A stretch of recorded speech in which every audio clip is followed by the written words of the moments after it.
Welcome, everyone. This is Dara, and you are watching Design to Win. Today, I have a special guest with me, friend of mine that I've known for a few years, just a few, but probably about 30 years. Yes. Um, and this friend of mine, her name is Stephanie Gallardo. Got it right. Sounds Got right. it. And we just decided to get together today because Stephanie and I have something in common. We have raised children who have dealt with learning differences. And so we had a conversation about getting together and just talking about the experiences that we've gone through and what we've dealt with raising our children and going through the public school systems or just the school systems. Because Stephanie has actually been a homeschool mom for several of her kids for a long time. And then she had one that she felt like needed to go into another school setting to get a little bit more help. Is that right, Stephanie?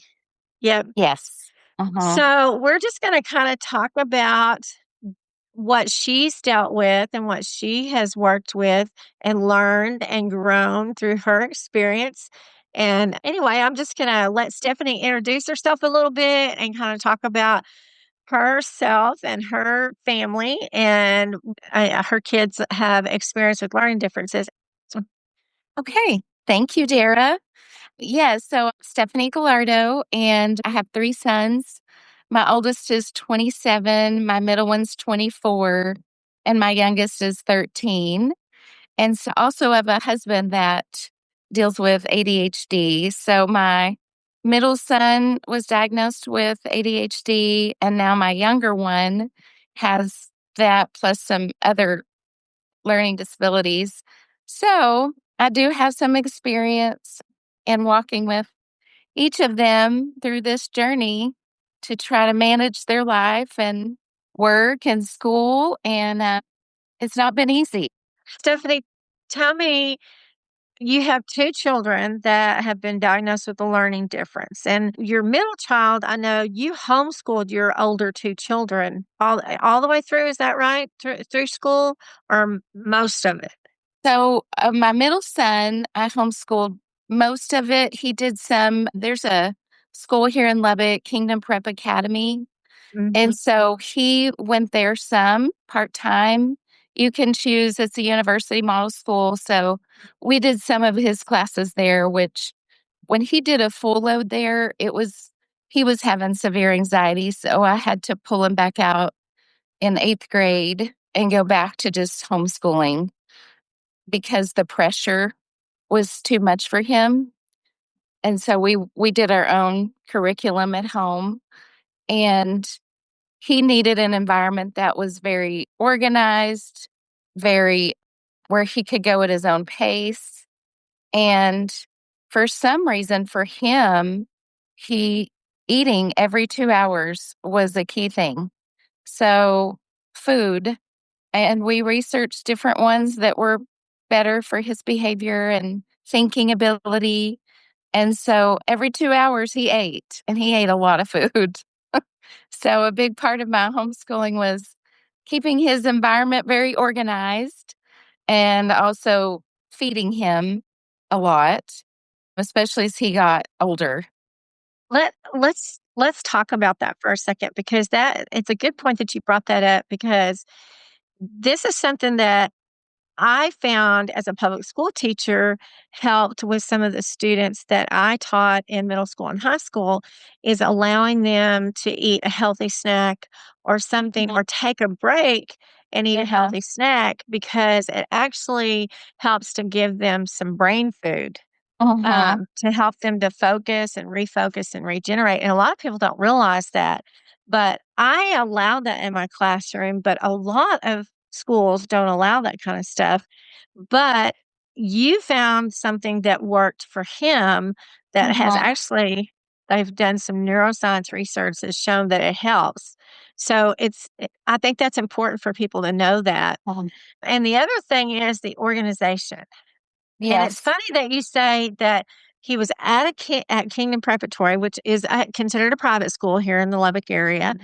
But when you brought him home, he needed that organization and structure that he really didn't get as much at Kingdom Prep. Do you think it's because they wanted them to be completely autonomous at that age of junior high, and he wasn't quite at that point, and he needed to have more of a guidance of structure? I don't think it was the lack of structure at Kingdom Prep. I think it was the expectations there were so high. Mm. Uh, you had to have your shirt tucked in perfectly, and he was my free spirit kid. You know, he would get in trouble if his belt wasn't just right, or and So so it's more other things than just that yeah, part of it. yeah, it was a pressure of being so perfect. Mhm. That was really hard on him. That's interesting that you say that. So this middle child of yours is now 24 years old, and he's the one that's in medical school, is that right?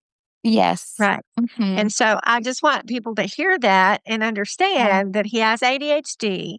He was Mhm. diagnosed with ADHD, and you homeschooled him, Mhm. but now he's in medical school. So Yes. that's a huge thing because a lot of people with ADHD don't think that they can make it through high school, much less go on to college. And he's had to do a lot of college in order to get into medical school. So Yes. that comes with a lot of organization. You need Yes. to be very organized as an ADHD person in order to be able to do what he's doing right now. Yes. And one of our challenges, I talked to him the other day because he had his first round of medical exams, and they accommodated him and let him have an empty room and do it in the room by himself. And they gave him extra time to do his medical school exams. And he said that really helped. But he said that many of the students, and I think there's about 100 he's at the University of Connecticut, and he said most of them have had a learning disability to work through. He said, "Mom, I think the really smart kids," which he is very smart too. Mhm. He said, "I think it's a common factor that we've all struggled with some kind of, and it may be social, either social or learning." But he did say that just having that organized environment, and he's kinda off this week since they don't have exams. So they had exams, they're off a week, and he said, "I forgot how hard it is for me not to have intense scheduled time." So when we homeschooled, we had to really load up the schedule. Even if it was, "You're gonna read for an hour," like, I just really had to have a schedule loaded up for him. He didn't know what to do with free time. That was really hard for him. Well, let me ask you in the structured schedule that you have, and this is something that I've worked with many students with learning differences and their families to do is Mhm, to find that daily routine and that tight structure for them. Did mhm, you schedule in time for him? You did with the food because you had to take a break every so many hours. mhm, So you scheduled in, okay, we're going to work on this subject or we're going to work on school for 30 minutes or an hour, and then we're going to take a break, and then, or for 2 hours or however long you did it. And then we're going to take that much needed break that you need to take, and then we're going to come to it. But you actually scheduled that in for him. yes, yes. And We that's had a very important. tight schedule. Yeah. Yeah. Mhm, But that's what worked for him, and I think that's the mhm, key because this is something that I this is one of the things that I ask a lot of families that I've worked with is, "What is your daily routine?" And mhm, people are like, "Well, we get up, I grab my clothes, I get dressed, mhm, I brush my teeth, I grab something on the way out the door or whatever." That is not a daily routine. no, Or I come home from school and I play video games for 15 minutes or 30 minutes or however long, and then I might have a snack, and then sometime an hour or 2 later, I'll do homework. And a lot of parents and families think that that's a routine. Well, they come home, they know they're gonna do their mhm, homework, they have an hour in the evening to do that, but for somebody who's ADHD, that doesn't work for them. no. No. They have to have, I know from step 1 to step 2 to step 3 to step 4 what I'm doing. And Yes, what that seems to reduce the chaos in their it life, does. don't you think? Yes. Yeah, totally. But yeah, he reminded me of that too because he said his mind is always going, and so he's got to know what the next thing is. It gives him a lot of peace, kinda Yeah. keeps him calm, knowing what's coming, knowing what he has to do, and then even seeing his progress. Like, he loves to check off what he's done, and then he's already working on his next goals. Yeah. And I think that that also helps with the procrastination part Mhm. that comes in. Mhm. And it's not just with ADHD people, it's with people that have dyslexia and there's other people that really struggle with procrastination motivation. And that's part of the key to it is because they don't have that structure and they don't know what they're gonna do from next to next to next, and they have so Mhm. many things to do on their plate, Mhm. but they don't have that checklist to check it off to go, "Oh, I accomplished this, this is done," and they can do it one step at a time because Yes. they don't have it structured out, and Mhm. so because they don't, then it's overwhelming, so they don't even start.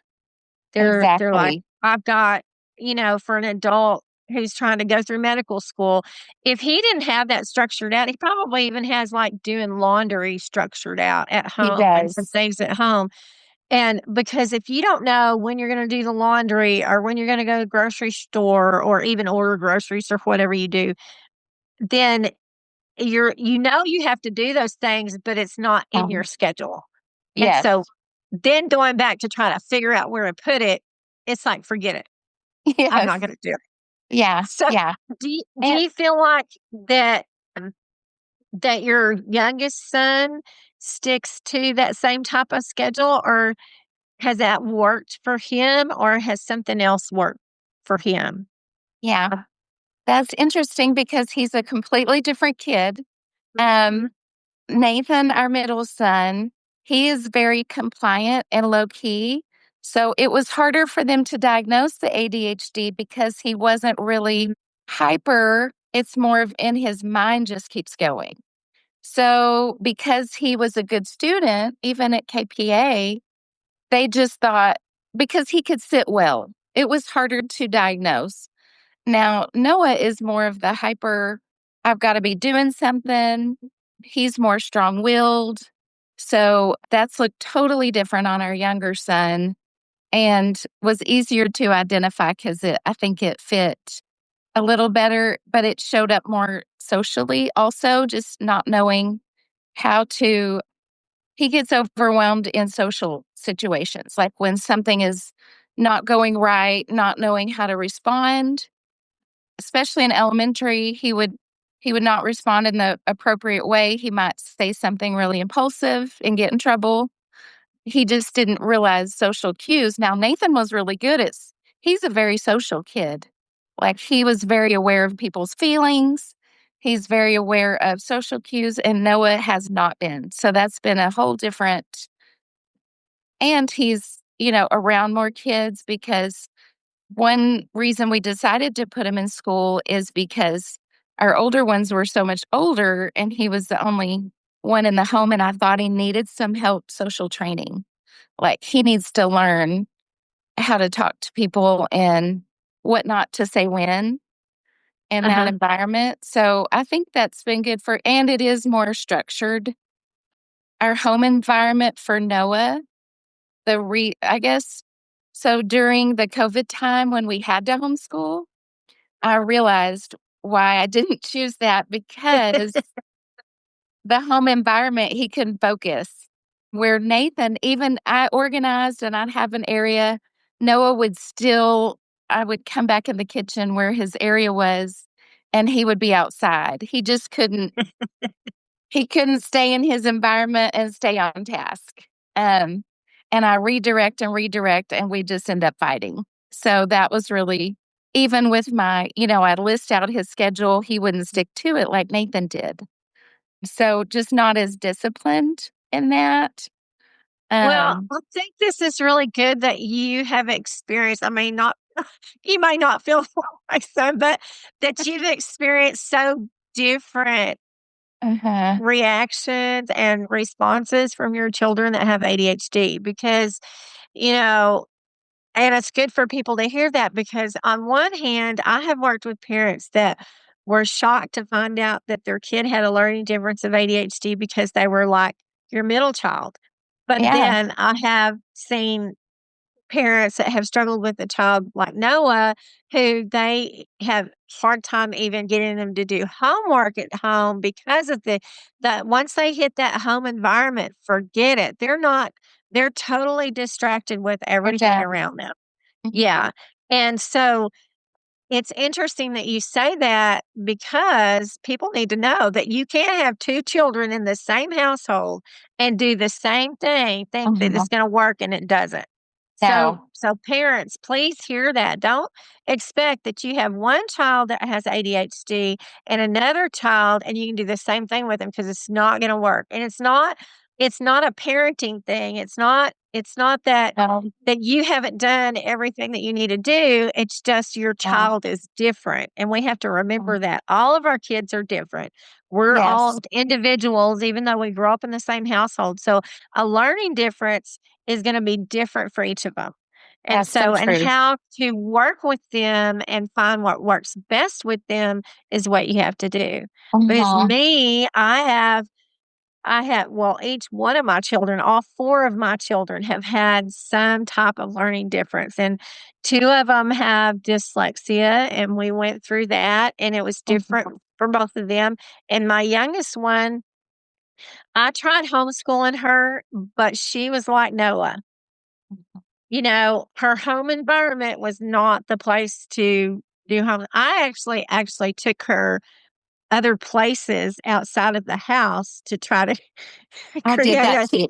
study environment for her, and Uh-huh. she still it was not, Mm-mm. and my other kids that had dyslexia, well, one of them, I could do that with her, but not my youngest one. She needed a more structured environment in a school setting in order for Yes. her to be able to learn, and that's Yes. what you've done with Noah.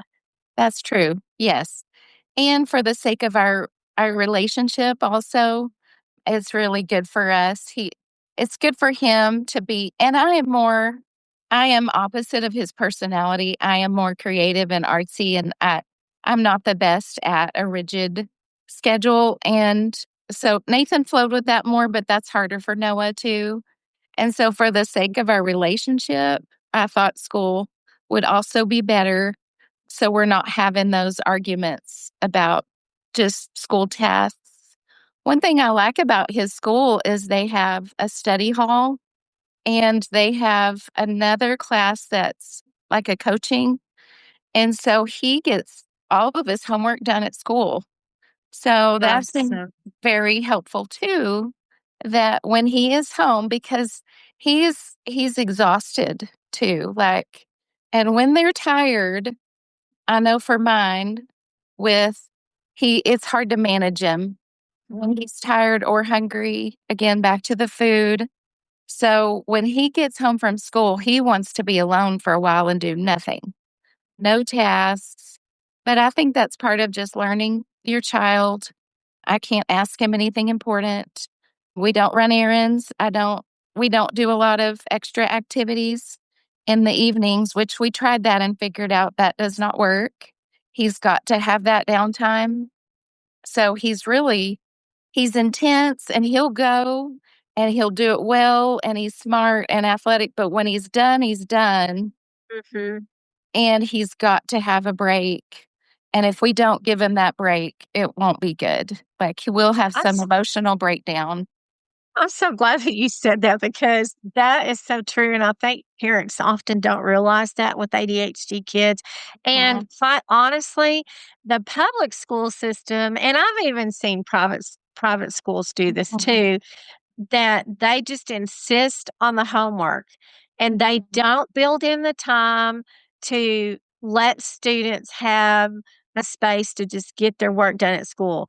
And mhm. honestly, homework does nobody any good for an ADHD child who's like Noah, or even one that's autistic or has dyslexia, they have given their all that they can give at school to focus and to do what they're asked to do at school.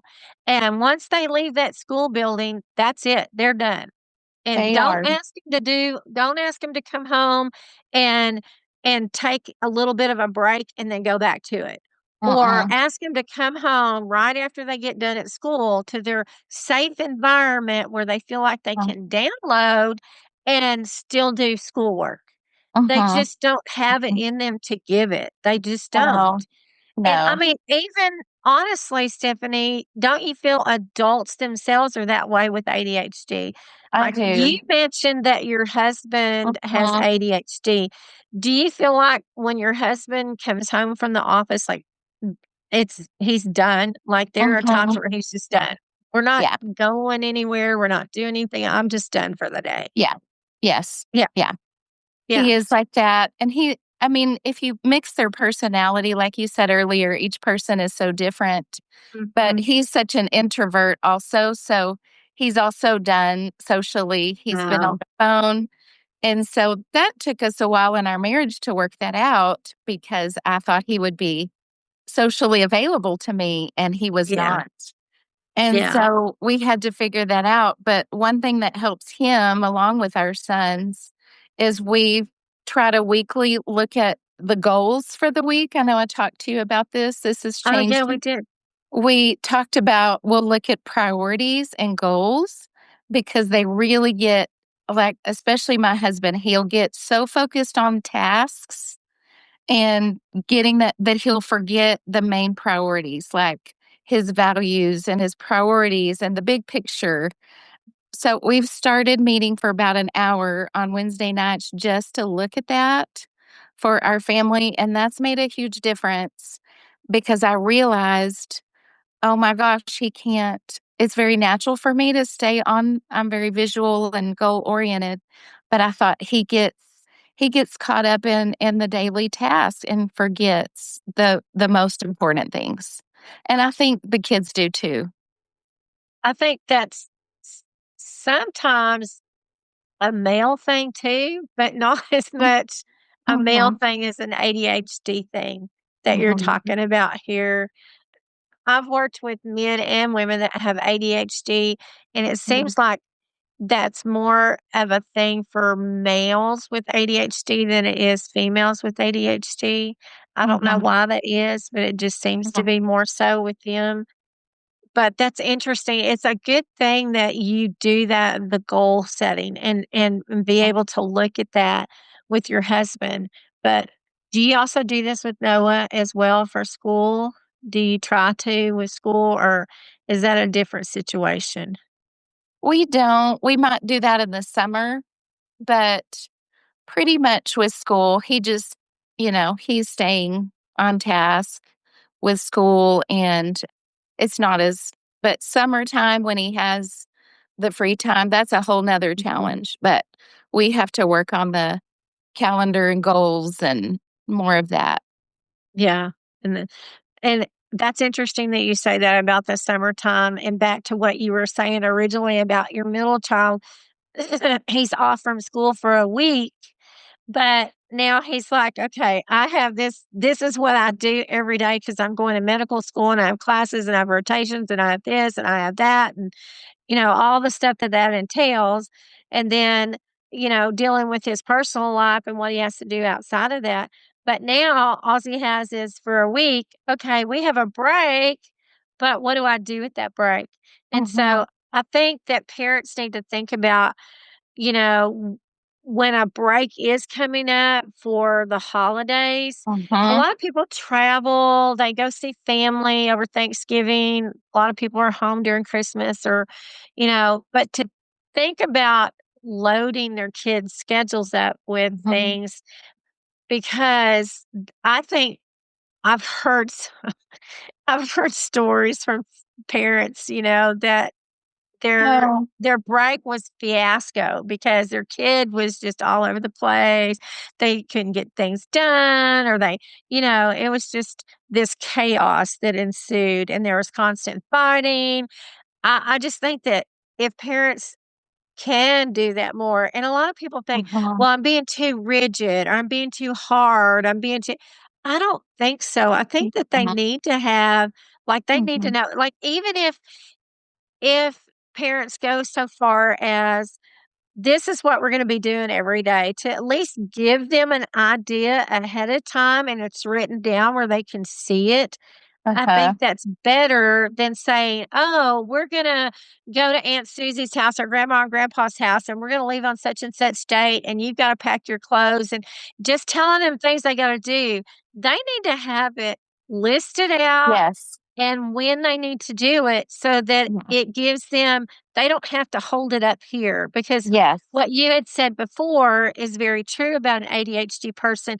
Their brain goes like this all the time. It's on yeah, hyper mode all the it time. is. Mhm, yeah, And so, having that structure of and list of this is what I need to do, and the yeah, expectation is, especially during the holiday, it doesn't have to be, uh, there's some parents that disagree with me about that, but I often wonder, is it just because they don't want to have something else they have to do?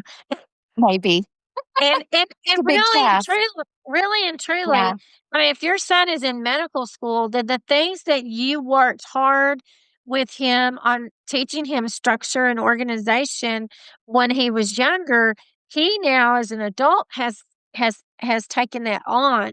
So mhm, so if you can get your child before they get out of high school to mhm, learn to do some of these skills and yes, as a repetition, even though it seems, wearing sometimes on you it to have to is. do it, be repetitive and stuff, but the goal ultimately is for our child to be autonomous and to be Yes, able to move on as an adult to do the things that they need to do for themselves. So these tools, these resources, these things that you're doing with mhm, Noah and you've done with your other child, even with your husband, you've realized what works, and so these mhm, are the things that works to help them.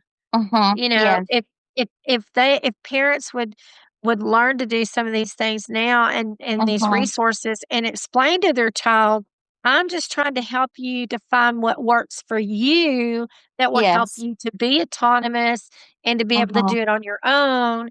And I mhm, think sometimes parents they just say, "You have to do this, you have to do this, you have to do this," and kids uh-huh, that are like Noah are like, no, because you said that I'm gonna have to do it, and you're right, telling me I have to do it, they don't wanna do it."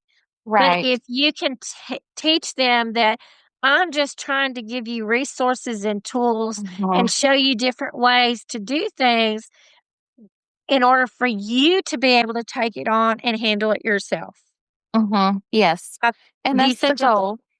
Yes, I think that's the goal, especially not we talked about not creating that codependency, which is Mhm. very easy to do It is, it's because very and so, but one key thing, like you said, is writing it down and then holding them responsible. Did you look at mhm. your calendar or go look at even my husband? Remember, we wrote your priorities. Go look at those again instead of asking me 100 times because it is hard on a parent or a spouse. It's tiring.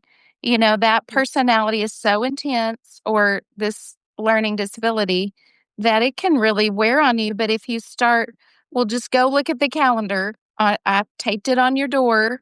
And like you said about holidays, I've already been working on that all week because I will get stressed like, oh boy. And then I think parents have guilt like, well, a lot of parents are so excited about traveling or the holidays. But for someone with ADHD, in the family, it's stressful to travel. It's stressful to be out of your environment. It's stressful to be, like you said, just going to aunt. We don't know how long we're staying. And so you're right. If you can list that out in as much detail, and I'll tell Noah, this might fluctuate a little bit, but these are the main things that are going to happen. Or you need to go to the gym 2 hours. Now you can either go in the morning because with his strong will, he does wanna make some of those decisions, And so I'll do you want to go in the morning or in the afternoon? He can help me make the schedule because he might want to sleep in. Right. So that does help. But once you set it, just put it on their door and say, remember, you said this, or, you help make that decision, or you go look at your calendar.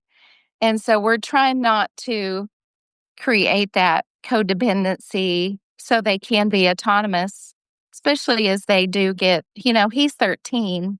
So I'm really trying to help him because I will say, Noah, some days aren't totally structured. We've got to be able to handle that without losing your temper. How can we do that?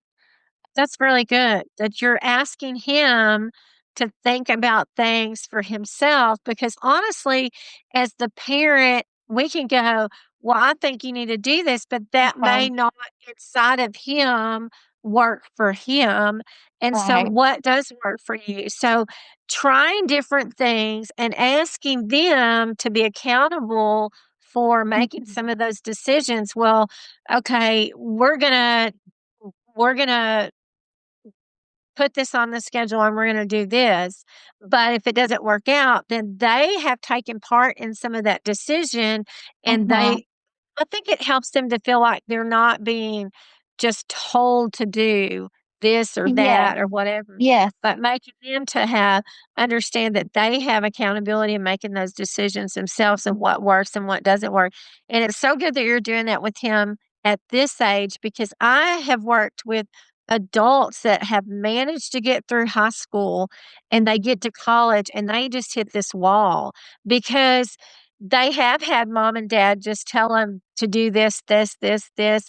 They've managed somehow to just organize how they could, Mhm. and they got through high school, but then they get to Mhm. college and they have to do everything for themselves. They have to Mhm. figure out how to do their laundry and feed themselves, and, I mean, they don't have mom and dad there to give them that support and to say, "Did Mhm. you do this? Did you do that? Did you do this?"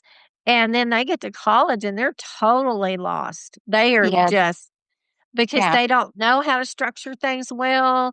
They've Right. always had somebody there to tell them what they needed to do or whatever. Mhm. So what you're doing with Noah, I think that's a great point, is that you're kind of putting it on him.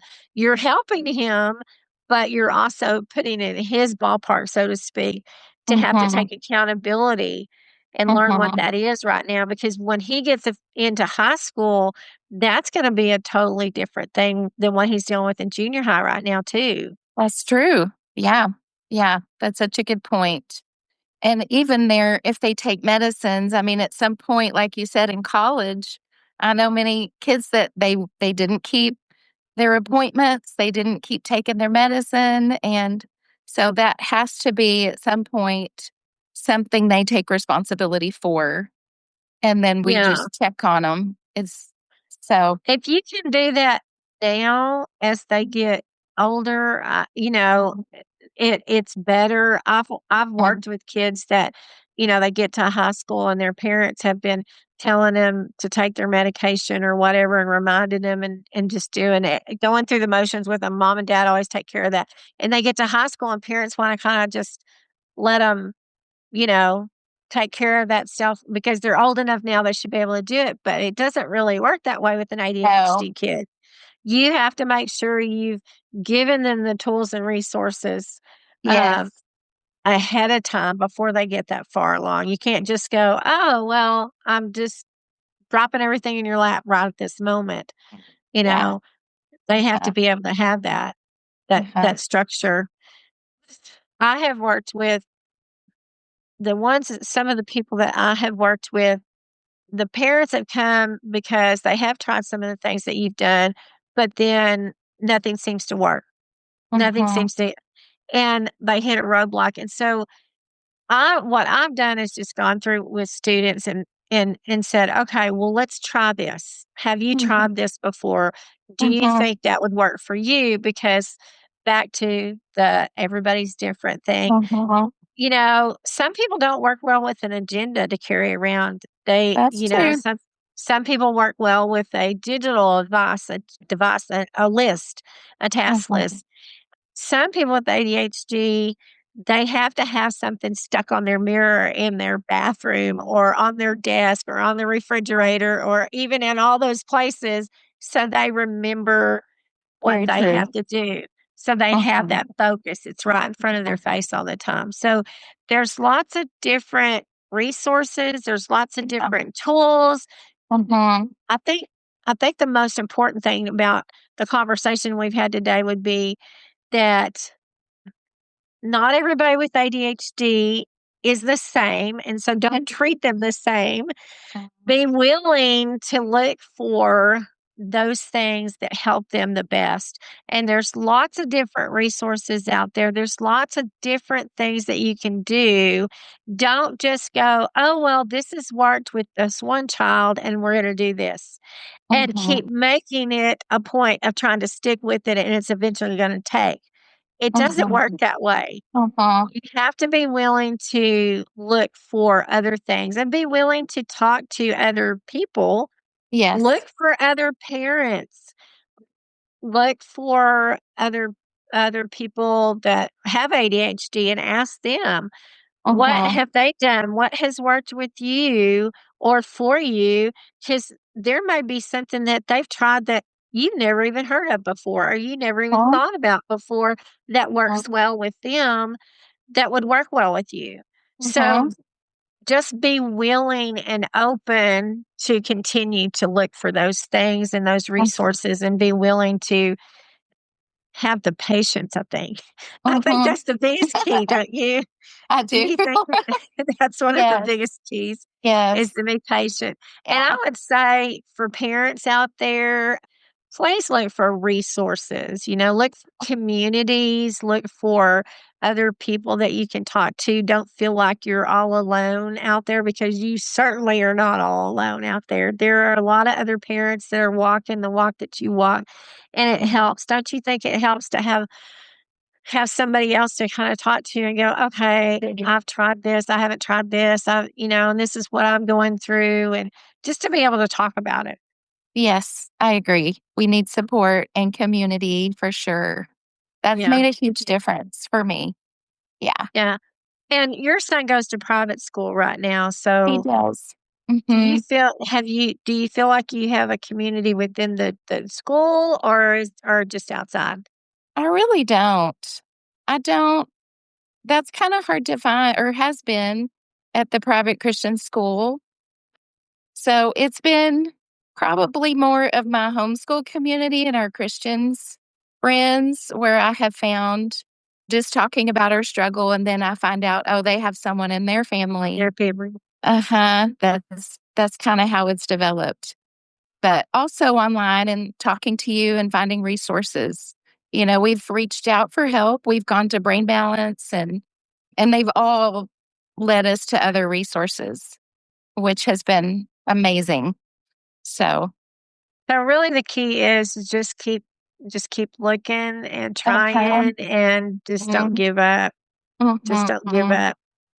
I agree because it can be very hard Yeah. and you feel alone because, I'll talk to other parents that I just feel like, oh, we go to Six Flags and we go to Main Event and we love to travel and we look forward to the holidays. And then I'll feel like, oh, I feel sad that that's hard for us, and it'll make me kind of feel alone. Like those things are harder, the overstimulation and the lack of structure and then the people don't really understand because especially if your kid looks normal and acts normal, Yeah. um, they don't know what you're going through. And so you do kind of feel different when you say, well, we have more fun when we stay home. It works better. Yeah. But I mean if it works well for you and it works better for you, that's the best yeah, thing. But yeah, but I totally get that too because 'cause I've been on that side of it.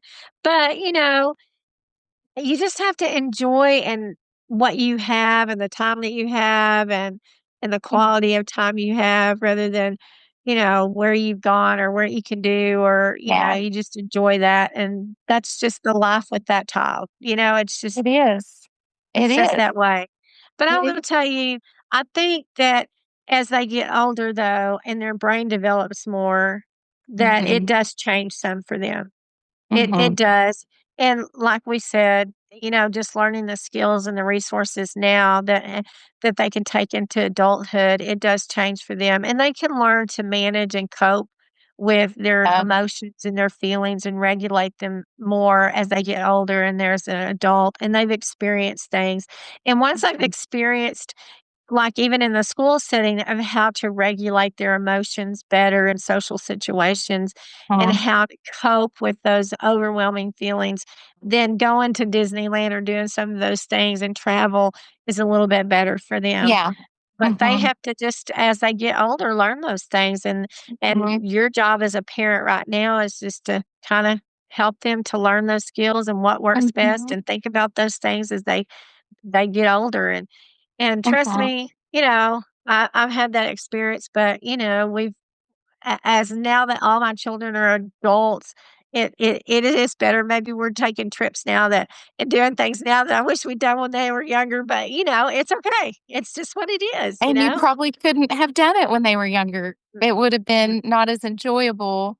No, it's We been miserable for everybody. Yeah, yeah. And we are starting to see that. Like, we did take Noah to Six Flags last year, and I said, "He did good," but the key was because he will wander one way and my husband will wander another way. Well, I can't go, so we need to have at least 4 people. We've just learned, What everyone needs a works? partner. Yes. That's so funny. Well, Stephanie, I thank you so much for coming on here today Yeah. and talking with me and sharing and visiting. And I hope that all of those out there that have listened and get to listen to this podcast, that it will help you to see you are not alone in this situation, and that you're not crazy, that you may have a child that has a learning difference and then another one that has the same thing, but just processes different, and then that's okay.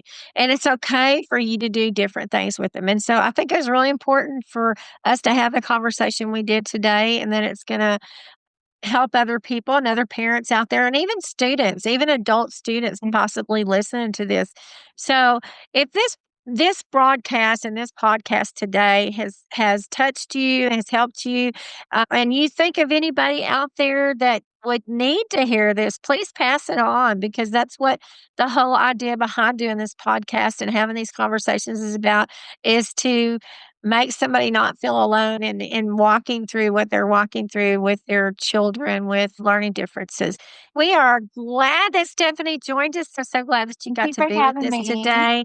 And thank y'all for listening and have a blessed week. Mhm. Until Yes. next time. Okay, bye.